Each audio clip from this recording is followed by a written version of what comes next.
to live with exposed nerves in your spine. It's not comfortable. I've been dealing with this now for over 10 years. To this day, I still have a hard time sleeping if I don't consume. And there are days where I feel great, I feel strong, and then you just lift something the wrong way, and all of a sudden it just throws everything out of whack, and it just goes from 0 to 1,000 on the pain scale. If you've ever had a splinter under your finger and you're like, oh, it won't stop throbbing, it's that through every pain center of your spine. You can't sit, you can't stand, you can't walk, you can't lay down, you can't drive. Before cannabis, there was a point where I was chewing 15, 20 Tylenols in the morning just to get out of bed. Not taking them. I was chewing them, like grinding them with my teeth, and then waiting for that to hit my bloodstream to like, okay, now I can get up, start my day, and put a smile on my face and go about my business. Nowadays, I have run a business. I need to stay focused. I need to think strategy. So I don't consume to the point where I'm couch locked and I don't want to do anything. It's more like pop a gummy and I'm like, okay, now I'm good. I can focus, the pain's gone, and I can just kind of go about my day and do whatever I need to do. It's a balancing act between pain thresholds and functionality. I'm Max Juhasz, and I use cannabis to help with pain from lower back injuries. I run a digital marketing agency that actually works in the cannabis space. I've been an active user since the late 90s, originally from the East Coast. And if you know anything about New York or New Jersey in the late 80s, early 90s through the 2000s, cannabis was everywhere. It wasn't as legally accepted as it is now. I remember there was a time where my younger brother actually spent a weekend in the Manhattan jail for smoking a joint in Washington Square Park. Whereas now you can go there and the streets just smell wonderful.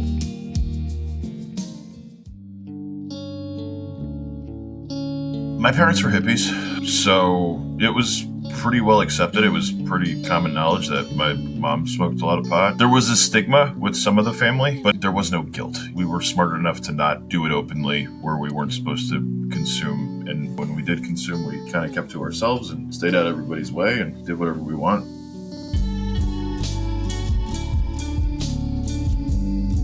I think I smoked a joint in high school with one of my friends. To be honest, it was probably really bad brickweed, the seedy, stemmy brickweed that was incredibly dry and harsh, because that's what was readily available at that time. I was a very, how do I put this, angry kid growing up. I think it was just growing up East Coast. Just kind of aggressive, and it definitely was just like, oh, this is cool, I'm chill. I don't want to fight everybody right now. I just kind of want to just chill out. And then once you started to know what you were looking for, you just got better weed and a better experience.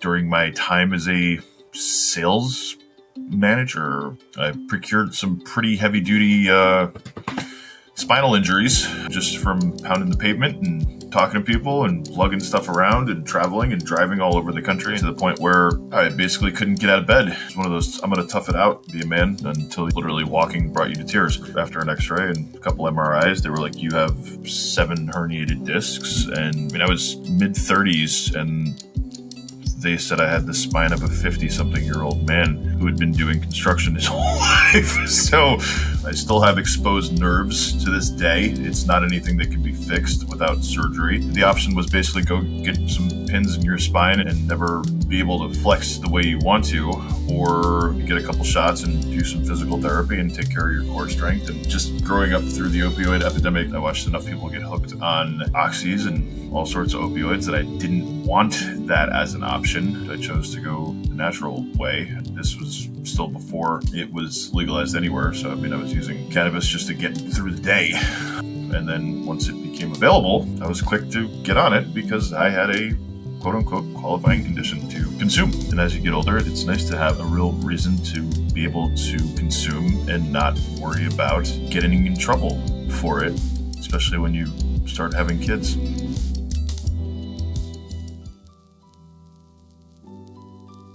From a pharmaceutical standpoint, I knew that all of the prescribed pharmaceuticals were just not a good idea. And I'm a supreme type A personality to where if I like it, I do it. There are certain things that I've never touched in my entire life and I don't want to touch ever, just because I know myself too well. I had one root canal or something like that, where they gave me oxys, and I took one, and I was like, I like this way too much. I'm throwing these out. Because I was like, I can understand why people get addicted to these. Cannabis was a safer choice. It was a more natural choice. You can self-regulate with what you're taking, whether you're consuming edibles, whether you're smoking, whether you're vaping. There's so many different ways to consume now. You don't have to drink the entire drink. You don't have to eat the entire chocolate bar. You don't have to smoke the entire joint or even finish the entire bowl. You can get to where you need to get and stop. I just know that when you have to get a big plastic case for the 35, 45 pills that you have to take at the end of the day, and that can be alleviated by one plant, and you're not going to wear down your liver, you're not going to wear down everything else because of all the pills that you're taking. Once you start popping pills, like, you don't know how long that's going to last.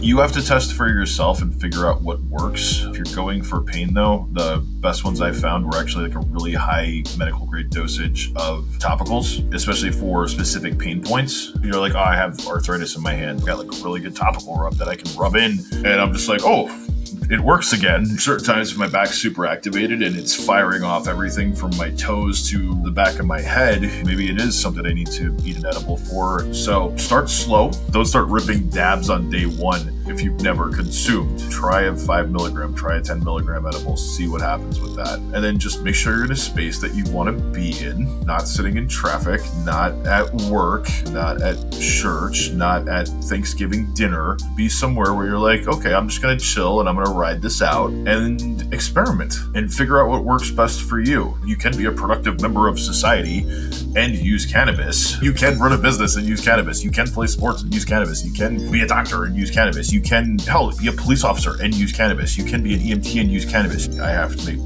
quick decisions. I have to manage a team. I have to be able to get on meetings. I have to go places and get on stage and speak about marketing. And for that, I can't be in pain. Nature has created a cure. Cannabis is medicine. Hemp by itself is just one of the most versatile plants out there. And when it's done right, when it's grown right, when it's harvested right, when you have incredibly smart cultivators that are creating strains that are meant to affect your endocannabinoid system in a specific way, you can alleviate pain and function. Learn more about cannabis and begin your medical cannabis journey at leafwell.com.